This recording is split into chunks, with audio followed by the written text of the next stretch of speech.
नाम रबीना, उम्र 32 साल और कारनामा ऐसा कि पुलिस भी सुनकर सन्न रह गई। रात के 8 बजे के दरमियान रबीना ने अपने पति इदरिश को चाय बनाकर पिलाई और चाय में सोने वाली गोलियां मिलाकर दे दी। चाय पीने के बाद पति गहरी नींद में सो गया तो रबीना ने फोन किया और पड़ोसी इकबाल के घर पहुंच गई। इकबाल और रबीना के बीच पहले भी कई बार शारीरिक संबंध बन चुके थे। वो इस बार भी इकबाल के घर इसी नियत से पहुंची थी। इकबाल भी खुशी खुशी तैयार हो गया, लेकिन उसे क्या पता था कि उसकी ये खुशी कुछ ही देर में कफूर होने वाली है। रबीना पहुंची तो इकबाल संबंध बनाने में मगन हो गया, लेकिन रबीना आज तो कुछ और ही तय करके बैठी थी। जैसे ही इकबाल उसके साथ अंतरंग हुआ, रबीना ने पहले उसके मुंह पर हाथ रखा और दूसरे हाथ से उसका गला घोट दिया। रबीना के सामने सरेंडर इकबाल इस बात के लिए तैयार ही नहीं था कि ऐसा भी कुछ होगा, इसलिए उसने अपनी ताकत का इस्तेमाल ही नहीं किया और उसने दम तोड़ दिया।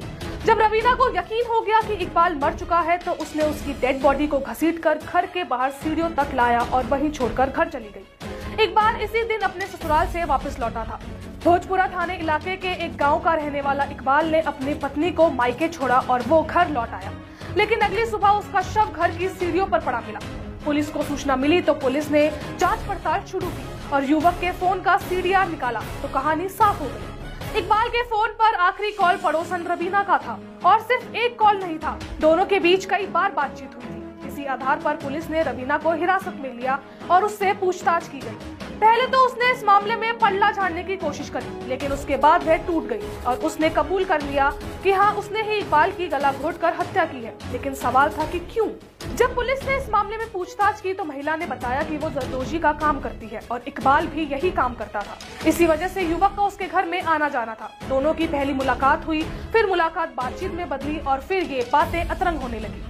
दोनों फोन पर अश्लील बातें करने लगे। युवक ने महिला की रिकॉर्डिंग फोन में सेव कर ली थी और अब मामला सिर्फ अतरंग बातों तक ही सीमित नहीं था, दोनों के बीच संबंध भी बनने लगे। महिला ने पुलिस को बताया कि इकबाल इसी कॉल रिकॉर्डिंग के बहाने उसे ब्लैकमेल कर रहा था। वो कहता था कि अगर वो नहीं आई तो उसकी रिकॉर्डिंग वो उसके पति को भेज देगा, जिससे वो घबरा गई थी और इसीलिए जिस दिन इकबाल अपनी बीवी को मायके छोड़कर आया था उस दिन वो उसके घर गई। पहले दोनों ने साथ में समय बिताया और फिर रात में ही सेक्स करते समय महिला ने युवक का गला घोट दिया और धक्का मारकर उसका शव सीढ़ियों पर फेंक दिया। पुलिस को इकबाल की कमर पर घसीटने के निशान भी मिले हैं। मामले में एसपी नॉर्थ मुकेश मिश्रा का कहना है कि महिला को जेल भेज दिया गया है।